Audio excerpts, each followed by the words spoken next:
Okay, so let's continue with our work. As I told you, when we discuss direct, indirect, our narration, our reported speech, त असां मुख़्तलिफ़ क़िस्म जे sentences खे change कंदा आहियूं, ठीकु आहे। त चेंज ऑफ स्टेटमेंट्स में असां अफर्मेटिव ऐं नेगेटिव खे इनडायरेक्ट में चेंज करणु सिखियो। हाणे वरी ॾाढो इम्पॉर्टेंट शइ अथव, हिन में असां वरी इंट्रागेटिव सेंटेंस खे कीअं चेंज कंदासीं उहो पढ़ंदासीं। ऐं जॾहिं असां इंट्रागेटिव सेंटेंस खे इनडायरेक्ट में चेंज कंदासीं त जेके रूल्स आहिनि उहे इंटायरली चेंज थी वेंदा अथव, ठीकु आहे। हाणे उहे कहिड़ा रूल्स आहिनि जेके असां इंट्रागेटिव सेंटेंस खे चेंज करण जे लाइ अप्लाई कंदा आहियूं। लेट्स डिस्कस इस टुगेदर। हाणे ॾिसो पुट, हिन में छा आहे, said will change into asked, wanted to know, inquired, whether there is an object after it or not. पाण पढ़ियोसीं स्टेटमेंट में त सेड खां पोइ जेकॾहिं ऑब्जेक्ट हूंदो त सेड खे टोल्ड में चेंज कबो, सेड खां पोइ ऑब्जेक्ट न आहे त सेड सेड रहंदो। पर हिन में इंट्रागेटिव में छा आहे, सेड खां पोइ ऑब्जेक्ट हुजे या न हुजे, सेड खे लाज़मन आस्क्ड में, इंक्वायर्ड में, वांटेड टू नो में चेंज करिणो आहे, ठीकु आहे। हिन में असां इहो न ॾिसंदासीं, ठीकु। त हिते सेड चेंज थींदो आस्क्ड, वांटेड टू नो या इंक्वायर्ड में, भली सेड खां पोइ ऑब्जेक्ट हुजे या न हुजे। This is the first step. हुन में छा पियो चेंज पियो थिए, हुन में सेड खां पोइ जेकॾहिं ऑब्जेक्ट हो त टोल्ड में पियो चेंज थिए। अच्छा, टू एंड इन्वर्टेड कामास विल बी रिमूव्ड, इहो साॻियो ई आहे, हुन में बि साॻियो आहे। Conjunction that will not be used, यानी कि जेकॾहिं इंट्रागेटिव सेंटेंस आहे त उन में कंजक्शन डेट जो इस्तेमालु नाहे थींदो। Okay, if reported speech start with WH questions, no conjunction will be added. हाणे तव्हांखे ख़बर आहे त असां क्वेश्चन्स ॿिनि क़िस्मनि जा कंदा आहियूं। हिकिड़ो त ऑक्सिलरी वर्ब सां क्वेश्चन ठाहींदा आहियूं, मिसाल असां उन्हनि में do, does, did, is, am, are, was, were हणंदा आहियूं, ठीकु आहे। त ऑक्सिलरी वर्ब सां क्वेश्चन्स ठहंदा आहिनि। ऐं ॿिया क्वेश्चन्स असां ठाहींदा आहियूं WH क्वेश्चन सां, जेको प्रेज़ेंट सिंपल में पाण पढ़ियोसीं। हाणे WH क्वेश्चन सां मिसाल जीअं हू, वाई, वेयर, वेन, इन्हनि सां, त ॿिनि क़िस्मनि जा असां क्वेश्चन्स ठाहिणु सिखंदा आहियूं, ठीकु आहे। त हाणे हिन में फोकस कहिड़ी ॻाल्हि ते करिणो आहे, वो ही आहे त if reported speech start with WH questions, no conjunction will be added. यानी कि जेकॾहिं असांजो जेको रिपोर्टेड स्पीच में जेको सेंटेंस आहे उहो WH क्वेश्चन सां स्टार्ट थींदो त असां उते का बि कंजक्शन न हणंदासीं, ठीकु आहे। पर if reported speech start with auxiliary questions, पर जेकॾहिं उहो जेको क्वेश्चन आहे ऑक्सिलरी क्वेश्चन सां स्टार्ट थींदो त if or whether will be added as a conjunction. यानी कि असां हुन में असांजी मर्ज़ी आहे ॿ कंजक्शन हणूं, पोइ कहिड़ी बि हिकिड़ी हणंदासीं, इफ हणूं या वेदर हणूं। दैट मीन्स हिन में असां कंजक्शन इफ ऐं वेदर तॾहिं हणंदासीं जेकॾहिं असांजो जेको सुवालिया जेको असांजो जुमिलो हूंदो उहो ऑक्सिलरी वर्ब सां हूंदो, ठीकु आहे, WH सां न हूंदो। हाणे पोइ छा आहे, मोस्ट इम्पॉर्टेंटली तमामु अहम ॻाल्हि अथव, इहा ज़हनशीन रखिजो बचड़ा। The interrogative sentence of present simple, present continuous, present perfect and present perfect continuous will change into affirmative sentence of past simple, continuous perfect and perfect continuous। हाणे यादि रखिजो, जेकॾहिं अवांजो reporting verb past simple tense में आहे, ठीकु आहे, त प्रेज़ेंट सिंपल जो जेको इंट्रागेटिव सेंटेंस आहे उहो पास्ट सिंपल में त चेंज थींदो, पर पास्ट सिंपल जे इंट्रागेटिव सेंटेंस में चेंज न थींदो, पास्ट सिंपल जे अफर्मेटिव सेंटेंस में चेंज थींदो। इहा ॻाल्हि ॾाढी इंपॉर्टेंट हूंदी आहे ऐं काफ़ी ॿार वीचारा इहा ॻाल्हि सम्झंदा बि कोन्हनि त जॾहिं असां चेंज ऑफ इंट्रागेटिव सेंटेंस कंदासीं त जेको इंट्रागेटिव सेंटेंस हूंदो आहे उनखे असांखे अफर्मेटिव में चेंज करिणो हूंदो आहे, ठीकु आहे। हाणे अहिड़ी तरीक़े सां जेकॾहिं प्रेज़ेंट कंटिन्यूअस जो इंट्रागेटिव सेंटेंस आहे त उहो पास्ट कंटिन्यूअस जे अफर्मेटिव सेंटेंस में चेंज थींदो। प्रेज़ेंट परफेक्ट जो इंट्रागेटिव सेंटेंस पास्ट परफेक्ट जे इंट्रागेटिव सेंटेंस में चेंज थींदो। इहा ॻाल्हि ज़हनशीन रखणी अथव। This is something that is very important. बाक़ी पोइ हाणे वरी जॾहिं असां प्रैक्टिस कंदासीं तव्हांखे ॻाल्हि सम्झ में अची वई हूंदी hopefully. So let's do it. हाणे ॾिसजो, ही हिन जा रूल्स आहिनि, इहा मां सम्झी वठो, ठीकु आहे। हाणे पहिरियों सेंटेंस आहे, he said to us where do you live. हाणे वेयर डू यू लिव, हाणे सभ खां पहिरियों त हीउ क्वेश्चन ॾिसो, हीउ जेको क्वेश्चन आहे उहो WH क्वेश्चन आहे, छाकाणि वेयर सां स्टार्ट थियो आहे, ठीकु आहे। डू यू लिव, हीउ कहिड़ो टेंस आहे, do you live. Do you live is you know present simple tense, right. असां हिनखे चेंज त कंदासीं, छा में चेंज कंदासीं, पास्ट सिंपल में, पर पास्ट सिंपल जे अफर्मेटिव सेंटेंस में। कीअं, जीअं मूं मूंखे ॿुधायो पुट, हिन में छा थींदो आहे, सेड खां पोइ ऑब्जेक्ट हुजे न हुजे असां हिनखे आस्क्ड में चेंज कंदासीं, ठीकु आहे, या ही इंक्वायर्ड या ही वांटेड टू नो बि चवंदासीं। सो ही आस्क्ड अस वेयर, ठीकु आहे। ही जेको यू आहे इहो कंहिंसां कनेक्टेड हूंदो आहे, रिपोर्टिंग वर्ब जे सब्जेक्ट सां, तंहिंजे करे he asked us wear V lived. ही अवां जो indirect में थी, ठीक है. अड़े तरीके सां she said, why am I teasing my friends? Now, why am I teasing my friends is the interrogative sentence of present continuous tense that has to change into affirmative sentence of past continuous tense. हाणे पुट said खां पोइ object कोन्हे पहुचाएसि. साॻी ॻाल्हि आहे, असां हिनखे any हाउ ask में चेंज कंदासीं. she asked why. हाणे हीउ जेको आहे आहे पुट, इन जो तालुक़ु छा सां हूंदो आहे? रिपोर्टिंग वर्ब जे सब्जेक्ट सां. तंहिंजे करे हिते आहे खे शी में चेंज कबो ऐं जेको प्रेज़ेंट कंटिन्यूअस आहे उहो पास्ट कंटिन्यूअस में चेंज थी वेंदो.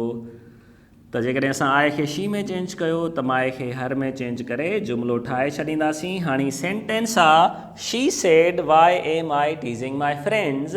जॾहिं मां हिनखे इनडायरेक्ट में चेंज कयो त छा लिखियो? शी आस्क्ड वाई शी वाज़ टीज़िंग हर फ्रेंड्स. ठीकु आहे. अहिड़े नमूने सां दे said two him when will U reach tonight. हाणे असां हिनखे छा में चेंज कंदासीं? दे आस्क्ड हिम when. हाणे पुट जेको यू आहे इन जो तालुक़ु कंहिंसां हूंदो आहे? रिपोर्टिंग वर्ब सब्जेक्ट सां. तंहिंजे करे यू छा में चेंज थी वेंदो? ही में.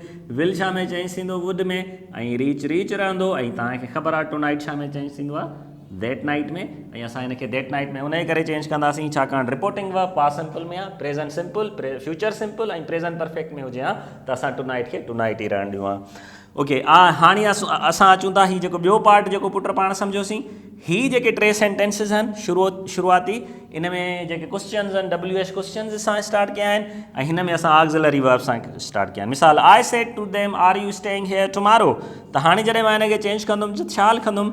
आई आस्क देम. हाणे आर यू. हाणे पुट हीउ जेको इंट्रागेटिव आहे इहो छा सां शुरू थियो आहे? ऑक्सिलरी वर्ब सां शुरू थियो. हाणे तव्हांजी मर्ज़ी आहे हिते इफ लिखो, ठीकु आहे, कंजक्शन, या तव्हांजी मर्ज़ी आहे वेदर लिखो. इन्हनि ॿिन्ही मां हिकिड़ो हणो अथव. So I ask them if. Present continuous जो इंट्रागेटिव सेंटेंस पास्ट कंटिन्यूअस जे अफर्मेटिव सेंटेंस में चेंज थींदो. ठीकु आहे. I ask them if they were staying. Hair छा में चेंज थींदो? देयर में. टुमारो छा में चेंज थींदो? फॉलोइंग डे या नेक्स्ट डे में. So hopefully it's clear. I said to them are you staying here tomorrow. I ask them if they were staying there tomorrow. Now we said to her, have you finished your work today? छा लिखंदासीं? We asked her whether she had finished her work. ऐं today छा में change थींदो पुट? असां हिनखे change कंदासीं that day में. अहिड़ी तरह सां they said, असां हिनखे चेंज कंदासीं they inquired. They wanted to know चई सघो था. They inquired if. हाणे ॾिसो हिते शी छा आहे? थर्ड पर्सन सिंगुलर आहे. ऐं मूं तव्हांखे ॿुधायो त असां सिर्फ़ु फर्स्ट पर्सन सिंगुलर ऐं second person singular and plural change कंदा आहियूं ॿिए प्रोनाउंस में. पर शी छाकाणि त थर्ड पर्सन आहे इन करे हिनखे कुझु बि चेंज न कबो. शी रहंदो. हाणे did she inform the police yesterday. हाणे हीउ जेको पास्ट सिंपल जो इंट्रागेटिव सेंटेंस आहे इहो असां पास्ट परफेक्ट जे अफर्मेटिव सेंटेंस में चेंज कंदासीं. शी हैड informed the police day before. Okay. Hopefully it's clear now. ही ईज़ी आहे. हाणे वरी असां साॻी मश्क कंदासीं. So now we will be learning something more about the change of interrogative sentences, right? पर हिन में हाणे अॼु जेको असां पढ़ंदासीं उहो इहो हूंदो साॻियो ई जेको स्टेटमेंट में सिखियोसीं त if reporting verb is in present simple, future simple and present perfect tense, tenses in reported speech will remain unchanged. ठीकु आहे. इहा ॻाल्हि हमेशह यादि रखो त असां रिपोर्टिंग वर्ब में 4 टेंस इस्तेमालु कंदासीं. ठीकु आहे. Present simple, future simple, present perfect ऐं पास्ट सिंपल. ठीकु आहे. जेकॾहिं पास्ट सिंपल आहे त उहे रूल्स पाण पढ़ियासीं उहे कीअं चेंज थींदा. पर जेकॾहिं प्रेज़ेंट सिंपल, फ्यूचर सिंपल ऐं प्रेज़ेंट परफेक्ट आहे, नंबर 1 टेंसिस चेंज न थींदा. ऐं ॿियो से जेको आहे उहो छा में चेंज थींदो? नॉट सेड बट से. ठीकु आहे. इहो मां चेंज कंदड़ आस्क, वांट टू नो या इंक्वायर में whether there is an object after it or not. And हिन में जेका इंट्रस्टिंग शइ थींदी आहे उहा इहा थींदी आहे त जेको प्रेज़ेंट सिंपल जो इंट्रागेटिव सेंटेंस हूंदो आहे उहो प्रेज़ेंट सिंपल जे ई अफर्मेटिव सेंटेंस में चेंज करिणो पवंदो आहे. प्रेज़ेंट कंटिन्यूअस जो इंट्रागेटिव सेंटेंस प्रेज़ेंट कंटिन्यूअस जे अफर्मेटिव सेंटेंस में चेंज करिणो पवंदो आहे. दिस इज़ बिट ईज़ी, को डिफ़िकल्ट कोन्हे. होपफुली तव्हां हिनखे आराम सां सम्झी सघो था. बाक़ी रूल्स साॻा ई आहिनि. ठीकु आहे. त असां हिन में कंजक्शन डेट न हणंदासीं. ठीकु आहे। ऐं जेकॾहिं WH क्वेश्चन आहे त का कंजक्शन न लॻंदी, पर जेकॾहिं ऑक्ज़िलरी क्वेश्चन्स आहिनि त असां हुन में इफ ऐं वेदर हणंदासीं। ऐं हिन में ॿियो जेको रूल्स, प्रोनाउन चेंज थींदा ऐं टाइम एक्सप्रेशन चेंज न थींदो, छाकाणि त जेकॾहिं टेंस नथो चेंज थिए त असां टाइम बि चेंज न कंदासीं। त पहिरें सेंटेंस ते अचो, ही says to me where did I go yesterday. हाणे पुट हिनखे असां कीअं छा में चेंज कंदासीं? ही टेल्स मी, ठीकु आहे, नॉट टेल्स मी, ही आस्क्स मी, या टेल्स अफर्मेटिव वारो चक्कर अथव। सो ही says to me where did I go yesterday, त ही आस्क्स मी, ठीकु आहे। हिनखे असां हिन में चेंज कयोसीं। पोइ हीउ जेको आहे where did I go yesterday, हीउ जेको पास्ट सिंपल जो इंट्रागेटिव सेंटेंस आहे, असां हिनखे पास्ट सिंपल जे ई अफर्मेटिव में चेंज कंदासीं। त मां छा लिखंदुमि? वेयर। हाणे हीउ जेको आई आहे पुट कंहिंसां कनेक्टेड हूंदो आहे? रिपोर्टिंग वर्ब जे सब्जेक्ट सां, तंहिंजे करे वेयर ही वेंट येस्टरडे खे मां येस्टरडे ई रहण ॾींदुमि, छाकाणि त मां टेंस नथो चेंज कयां, त ज़ाहिर आहे टाइम बि चेंज न कंदुमि। सो you will say to me how are you dancing, छा लिखंदुमि? U will ask me how, ठीकु। हाणे जेको यू आहे पुट कंहिंसां कनेक्टेड आहे? मी सां। हाणे how are you dancing present continuous जो इंट्रागेटिव सेंटेंस आहे, ऐं असां हिनखे प्रेज़ेंट कंटिन्यूअस जे अफर्मेटिव सेंटेंस में चेंज कंदासीं। So how I am dancing, okay. She has said to us, when will you inform me? She has, अच्छा, inquired मां चई सघां थो, ऐं जॾहिं मां inquired या wanted to know चवंदुमि न त पोइ मूंखे ऑब्जेक्ट आणण जी ज़रूरत न पवंदी, ठीकु आहे। She has inquired, that's okay. She has inquired when we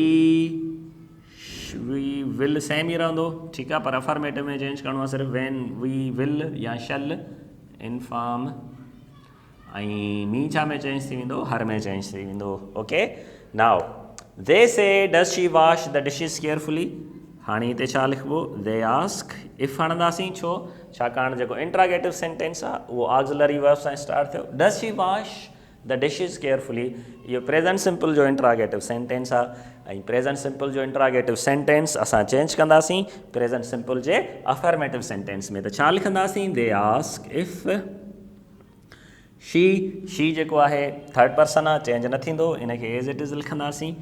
if she washes the dishes carefully, okay. Now she will say to them have you collected money, छा लिखंदासीं? She will ask them whether, you छा में change थींदो? ही दे आहे, हिते दे में अची वेंदो दे। ऐं प्रेज़ेंट परफेक्ट जो इंट्रागेटिव सेंटेंस आहे, प्रेज़ेंट परफेक्ट जो इंट्रागेटिव सेंटेंस असां चेंज कंदासीं प्रेज़ेंट परफेक्ट जे ई अफर्मेटिव सेंटेंस में। So whether they have collected, my will change into her. She has said to us did I forgive you today, त छा लिखंदासीं? She has asked us if he, हाणे हिते present perfect आहे, तंहिंजे करे past simple जो interrogative sentence past simple जे अफर्मेटिव में चेंज थी वेंदो।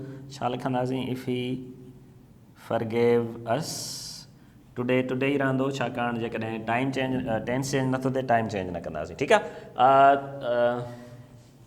हाणे असांखे थोरो हिन टिनि सेंटेंसिस ते ध्यानु ॾियणो पवंदो, ठीकु आहे। सम्झिजो ही थोड़ा डिफरेंट आहिनि, हिन ही आहिनि प्रेज़ेंट टू बी जा डायरेक्ट इनडायरेक्ट, ठीकु आहे। हिन जो थोरो टेक्निकली ग़लति माना अजीब थींदो आहे न, उहो सम्झी वठिजो। He said to her what is your name, हाणे असां हिते प्रेज़ेंट टू बी लिखियो आहे न, हाणे जॾहिं मां हिनखे चेंज कंदुमि, he asked her what her name was, ठीकु आहे, छाकाणि त असांखे अफर्मेटिव में चेंज करिणो हूंदो आहे न, तंहिंजे करे अगरि मां हिनखे हीअं चेंज कयां, ही आस्क्ड हर वाट वाज़ हर नेम, त इहो ग़लति थी वेंदो। हिन में ही जेको वर्ब आहे उहो लास्ट में ॾियणो हूंदो आहे।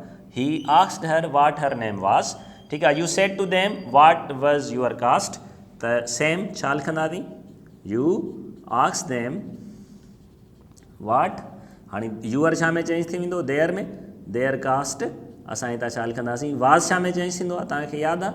वाज़ ऐं वर हेड बिन में, ओके, शी सेड टू हिम वेयर वर यू, छा लिखंदासीं, शी आस्क्ड हिम वेयर ही हैड बीन, वाज़ ऐं वर हैड बीन में चेंज थींदा आहिनि, पर टेक्निक तव्हां पाण सम्झो हाणे, हिते पास्ट सिंपल आहे रिपोर्टिंग वर्ब, पर जेकॾहिं पास्ट सिंपल जी जॻह ते reporting verb present simple, future simple ऐं प्रेज़ेंट परफेक्ट हुजे हा, त मां वाज़ जी जाइ ते ही साॻियो इज़ आणी छॾियां, छाकाणि इहे टेंस चेंज न थींदा, ऐं हीउ जेको वाज़ आहे या वर आहे, इन्हनि खे हिते हैड बिन जी जाइ ते वेयर ही वाज़ ई लिखां मां, छो, छाकाणि रिपोर्टिंग वर्ब जॾहिं प्रेज़ेंट सिंपल, फ्यूचर सिंपल ऐं प्रेज़ेंट परफेक्ट में हूंदो त ज़ाहिर आहे टेंस चेंज न थींदा आहिनि, हेल्पिंग वर्ब बि चेंज न थींदा, पर हाणे हिते जेके रिपोर्टिंग वर्ब आहिनि उहे छा में आहिनि, इहे टई पास्ट सिंपल में आहिनि, तंहिंजे करे मूं इज़ खे चेंज कयो वाज़ में ऐं वाज़ वर खे चेंज कयो हैड बिन में, ठीकु आहे।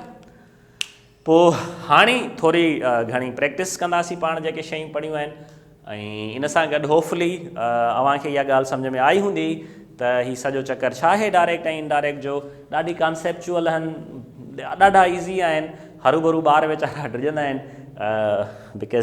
because I know sometimes even most of the teachers are afraid of teaching direct indirect, सम्झंदा आहिनि ॾाढी ॾुखी ॻाल्हि आहे, कॉन्सेप्ट्स मुंझंदा आहिनि, पर असां जेकॾहिं थोरो ध्यानु ॾींदासीं थिंग्स आर वेरी ईज़ी।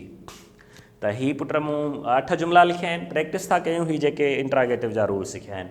पहिरियों सेंटेंस आहे, she said to me will you challenge me now, change कयोसि, इंट्रागेटिव सेंटेंस आहे, छा लिखंदासीं, she asked me if I would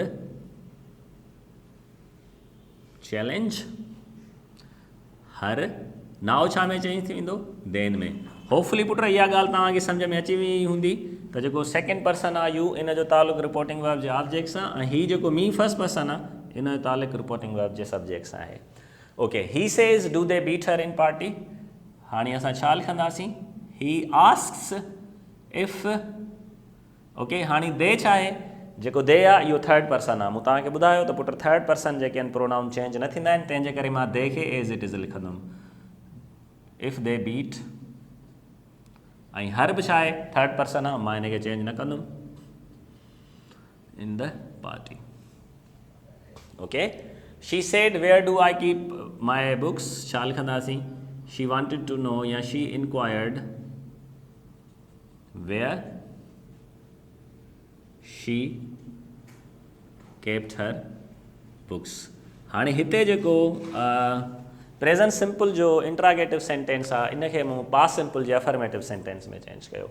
so you will say to him when you are meeting me, हाणे you will ask him when he is meeting मी, छा में change थी वेंदो, U में, छाकाणि मी जो तालुक़ु जेको आहे रिपोर्टिंग वर्ब जे सब्जेक्ट सां हूंदो आहे, फर्स्ट पर्सन आहे, ऐं हिन जो तंहिंजे करे असां यू खे ही में चेंज कयो, मी खे यू में, ऐं हिते मी हुजे ऐं हिते जेकॾहिं फ़र्ज़ु कयो शी हुजे हा त मी खे हर में चेंज कयां, हिते ही हुजे हा त मी खे हिम में चेंज कयां हा। दे said to us will you follow us, past simple अथव, they asked us if you, we, us जेको आहे फर्स्ट पर्सन जेको आहे उन जो तालुक़ु रिपोर्टिंग वर्ब जे सब्जेक्ट सां आहे, if we would follow them। I said to him, did you work hard yesterday?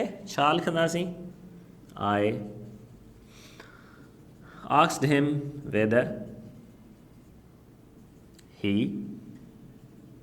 worked hard previous day या day before, okay, previous day and day before। She says to us, are you crazy?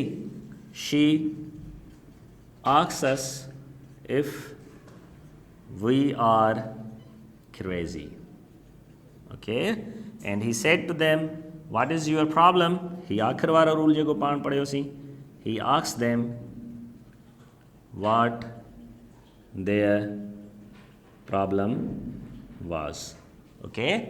त इन तरीक़े सां पाण जेके आहिनि सो टे जेके सेंटेंसिस आहिनि उन्हनि जो डायरेक्ट ऐं इनडायरेक्ट चेंज करणु सिखियो आहे।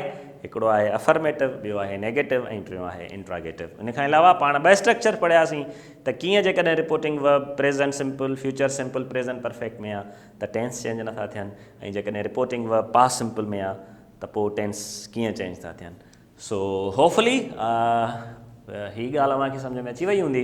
पाण सुभाणे बाक़ी अञा कुझु सेंटेंसिस रहियल आहिनि, जीअं इम्परेटिव सेंटेंसिस आहिनि, एक्सक्लेमेटरी सेंटेंसिस हूंदा आहिनि, ठीकु आहे, उन्हनि खे असां चेंज करणु सिखंदासीं ऐं पोइ वरी प्रैक्टिस कंदासीं। बाक़ी पोर्टल ते होपफुली त तव्हांखे सभु टेस्टूं मिली चुकियूं आहिनि ऐं उन टेस्ट खे प्लीज़ सॉल्व कयो। कीज़ मां ऑलरेडी मोकिले चुको आहियां पार्ट्स ऑफ स्पीच जी। बाक़ी जेके रिमेनिंग टेस्ट आया आहिनि इन्हनि जो कीज़ मां जल्द अव्हां सां शेयर कंदुमि। को क्वेश्चन सम्झ में न अचे, you can discuss. Thank you पुट, सी यू सुभाणे।